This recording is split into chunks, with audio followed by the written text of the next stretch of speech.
Welcome to Instagram TV with New Levels Coaching. Now, what I've decided to do is to do some longer videos, and Instagram TV allows that to happen. I've asked Gemma, my wife, to kindly be part of this process, and what we're going to do is I'm going to answer some of Gemma's questions, but I don't actually know what's written down on the piece of paper. So I've given Gemma a topic which I'd like her to quiz me on, and then she's going to fire some questions at me, and I promise you I don't know what's written down on there. So she's just going to fire questions at me, and I'm going to answer them as best as I can and hopefully enlighten you with some of my great ideas. So what is the topic this time, Gemma? So the topic's all going to be about top tips and advice coming into a marathon.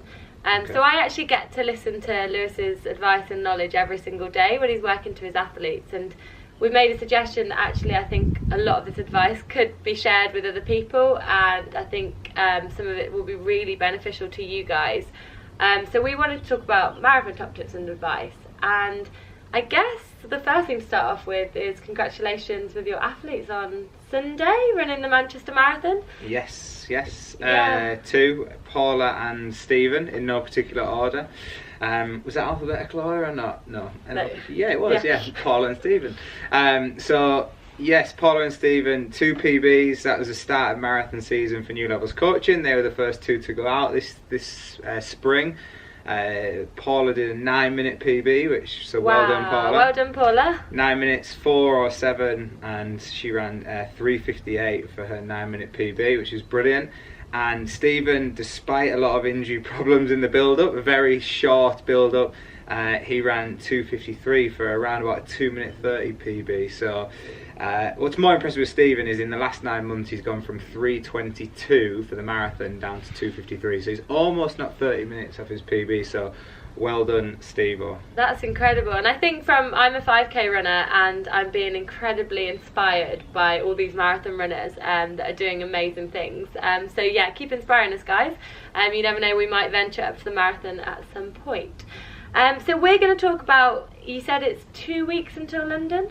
2 weeks on Sunday, yeah. And I think what's really interesting is there are only 2 weeks to go, and we know from the runners that ran in Manchester, there are a few things that come up in those 2 weeks that, you know, there's issues that people deal with, and it seems to be quite a common thing. So I think it'd be nice to get some advice on that.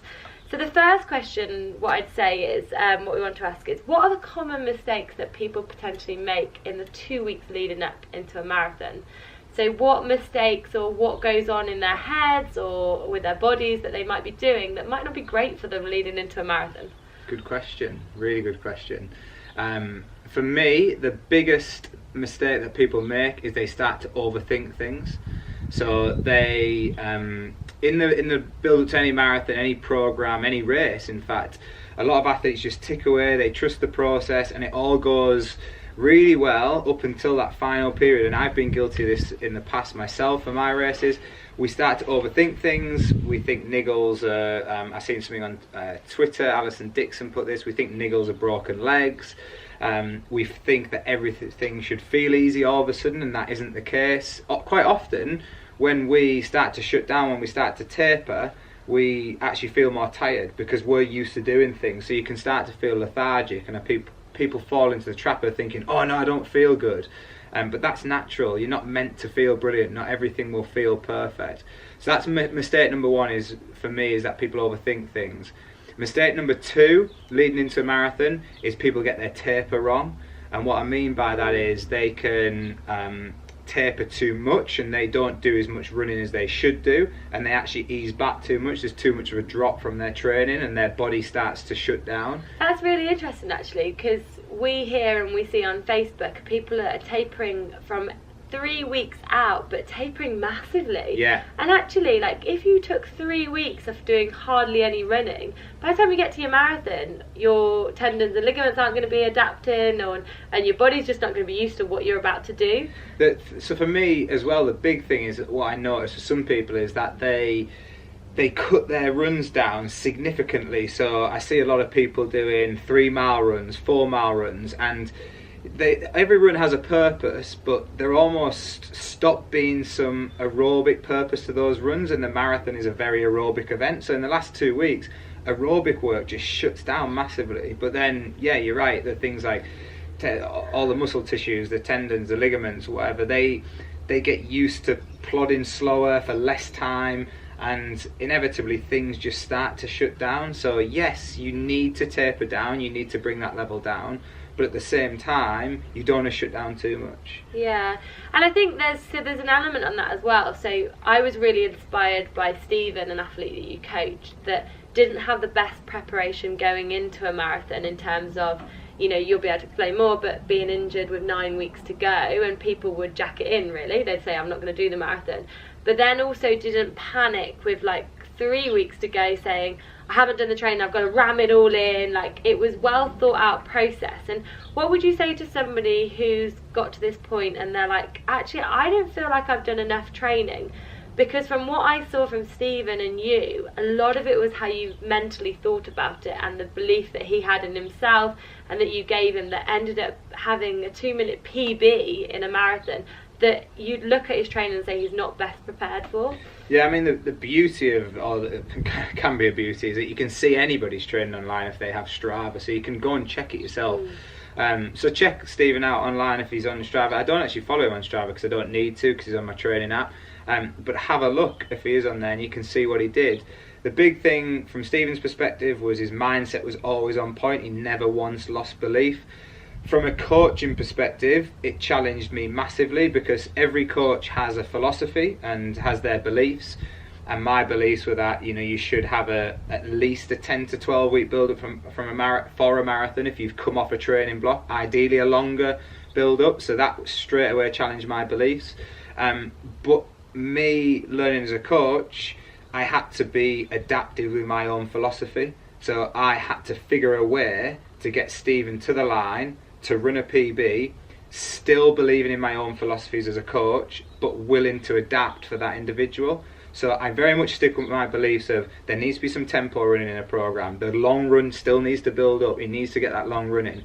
He needs to fartlek. He still needs to tap into some 5k, 10k VO2 max stimulus within a program, and that's all got to be done in 9 weeks. So I was very clear to Stephen that actually, Stephen, your taper is going to be like a 7 to 10 day taper. Yeah. So it was risky, and in a perfect scenario we wouldn't have done that, but in this case you had to. So I think it shows the importance of, one, the coach being adaptable and the athlete being adaptable. Two, you have to have full trust in that process as an athlete and a coach. But three, and the most importantly, I should have ranked this number one, is the mindset, because Stephen challenged my mindset of a coach to believe in him, and he never once lost belief in himself. So that mindset is crucial for any athlete. Keep the belief, just keep believing that some things are possible, that even you might not believe are possible. Yeah. Brilliant. And you might have just seen our rabbit come into the shop. Hello, Pat. Milo's come to say hello. So yeah, really great and really interesting tips and advice around that area. So I guess we've looked at before race day. Let's talk about race day, because I think this is something that potentially worries most people. Even if you've done a marathon before, preparation obviously is a massive part of things, and if you do everything, all the preparation, and you've got your head in the right place, then technically race day doesn't look as scary, but actually it still is. Like, it's not like a 5k when you can come back and do it again and again. You're looking at one shot, and then quite a few months later you might have another chance. So what would be your number one marathon tip for race day? Like, what is your number one tip and bits of advice? I'm going to give two. I'm going to give one pre-race and one during the race. So pre-race, control the controllables. So good, yeah. Control everything that you can control.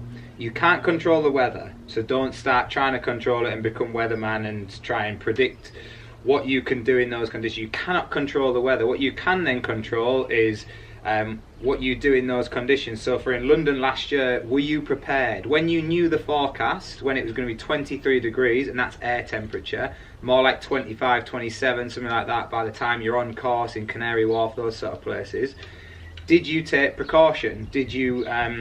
we had a friend running it, Katie. Hello, Katie, if you're watching. Katie. Katie said, have you got any last minute tips? This was last year, and I suggested that she go and buy a white cap, because white doesn't attract the heat. It kind of reflects the heat and the sun. So get a white cap on, protect your face from the sun, tip water over your neck when you can at water stations, make sure you're trying to keep that internal core temperature down. But also go off slower. You have to go off slower in those conditions. It's the same as Boston last year. 2 extreme weather conditions for 2 major marathons. People weren't willing to adapt and they were trying to control things they couldn't control. So control the controllables, and if things go wrong, just recognise that you should stay in control, especially of your mindset. And just on that point, I just want to ask you, so we saw and had a lot of pretty heartbroken runners after London last year, and I think like that massive idea of controlling the controllables, and actually when you have something like extreme heat, you can't go off at your marathon intended pace because it's going to end up in a disaster.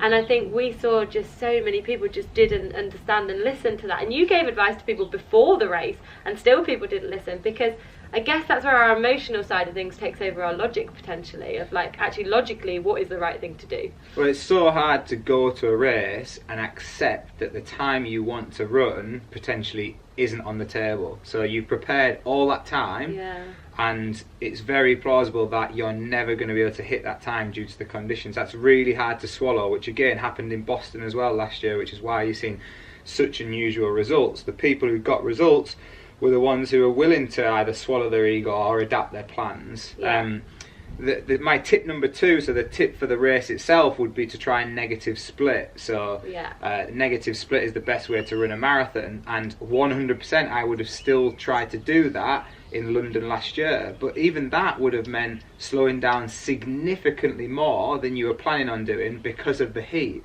So that willingness to adapt, not letting your ego take over, almost being willing to swallow your pride a little bit and say, well, I can't run as fast as I thought I was going to today, so you know what, I'm just going to go off a little bit more conservatively.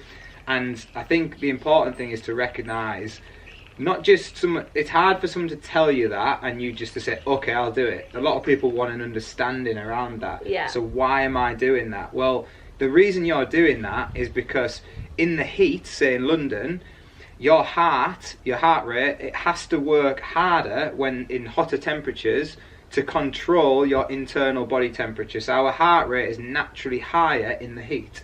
So your heart is working harder. So then if you put the stress on it of a pace that is too fast, it's going to have to work even harder, and eventually that heart will give up. It will stop supplying the blood to the muscles that you need it to do so efficiently throughout the marathon, and your engine, which is your heart, will stop. And it will literally just shut down on you and say, nope, I'm sorry, I can't do that anymore. So it will just slow you down. So you'll basically run at a pace, and that's why you see people hit 20 miles and they just literally, their pace goes like 30 seconds a mile slower. Exactly. Your whole body's saying, I don't want this anymore, I'm done, end of race. Well, it's not actually, this is probably the deceiving thing, it's not actually your whole body.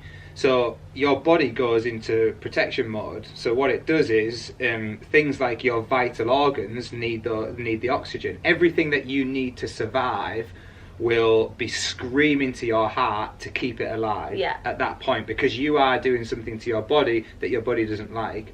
So the body goes into survival mode. So the heart is very clever, and the mind, very clever, will protect the body. So it'll go to all your vital organs, it'll make sure that your body temperature is being regulated properly, but then it'll just stop providing things to the muscle tissues and the muscles, so your oxygen doesn't get there. So your body itself shuts down on you first, because your brain is protecting you, your heart is protecting you. And I think it's again the same. We saw some people in London last year who had amazing race preparation in terms of the lead up to it, but didn't take the right advice on board and really suffered on race day. And then we had friends that listened to the advice, took it on board, like our friend Katie, ran a sensible pace, put a hat on, water on, and she had an incredible performance. It wasn't a PB, but she could not have been happier, because people were running 50 minutes to an hour outside of what they were potentially capable of. So it's really important to even if you look at the elite, so Kipchoge was clearly in PB shape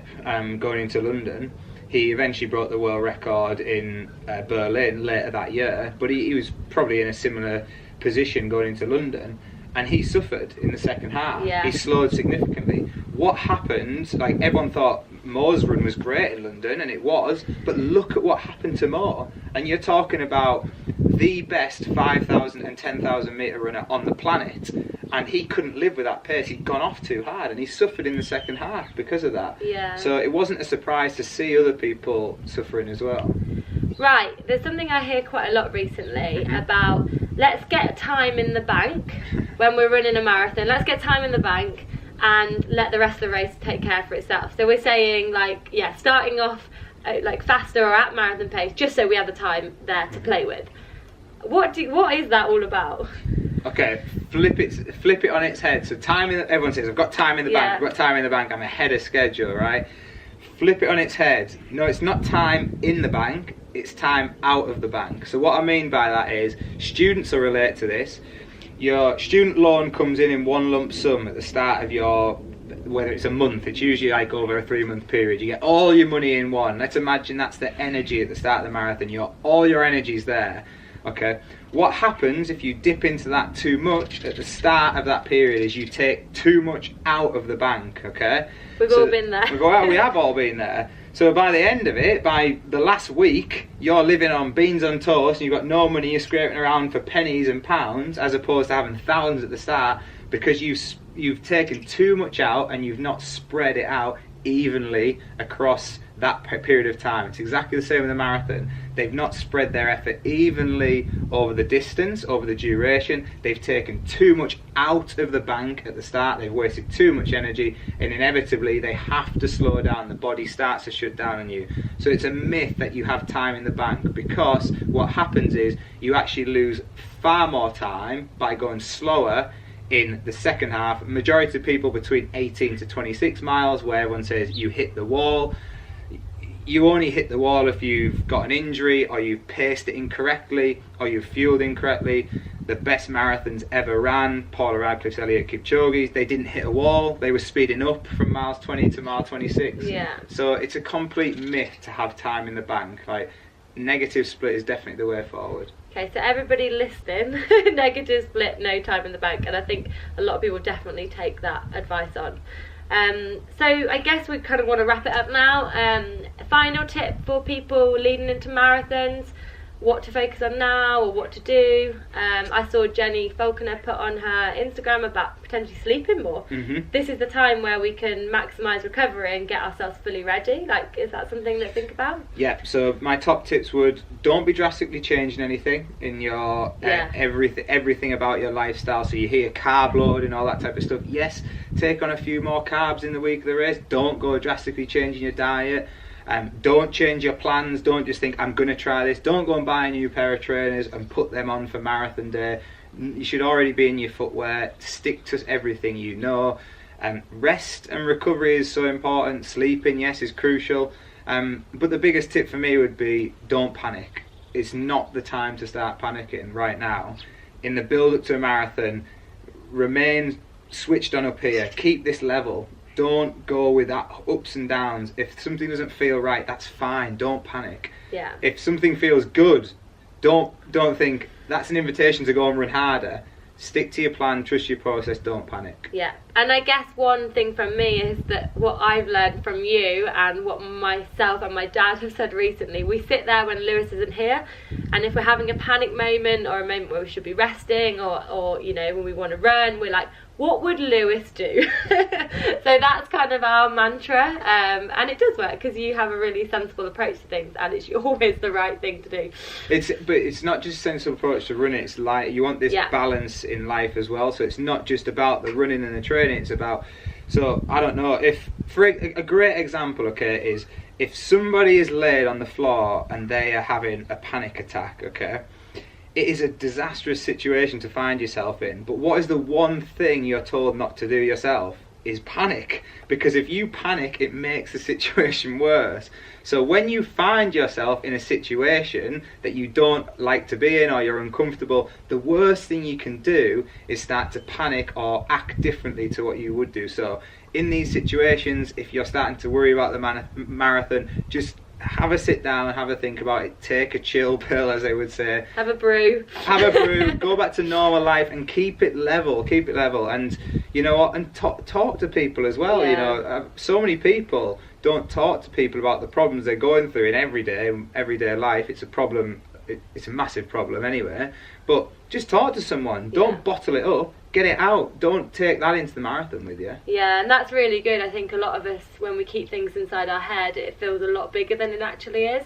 But then when you talk to someone or get advice from the right person, then it can be really beneficial. 100%. And that person, though, don't start taking advice from everybody, because everyone falls into that trap as well. They go and talk to John and Sue and Dave and Peter. Like, you go and speak to so many different people.